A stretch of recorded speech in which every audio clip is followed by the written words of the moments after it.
સંદર્ભમાં એક કિસ્સો હમણાં હું આવતા ન્યૂઝ ચેનલ પર જોતો હતો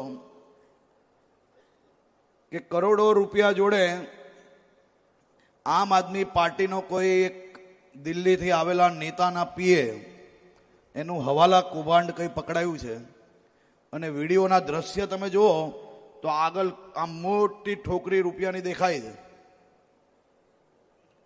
આ રૂપિયા છેલ્લા 1 વર્ષથી દર મહિને અલગ અલગ જિલ્લાઓમાં આજે યુટ્યુબ નામની ચેનલો ચલાવતા લોકોને આપવામાં આવતા હતા અને ગુજરાતના લોકોને અને ગુજરાતને કઈ રીતે અંદર ઝઘડા કરાવી શકાય તે પ્રયાસ કરવામાં આ રૂપિયા વપરાતા હતા.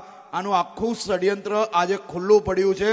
આવનારા દિવસોમાં એક વિષય જ્યારે સામે આવશે ને તો તમને પગ નીચેથી જમીન હટી જશે કે કોઈ આ પ્રકારનો પ્રયાસ પોતાના દેશના નાગરિકો જોડે કઈ રીતે કરી શકે.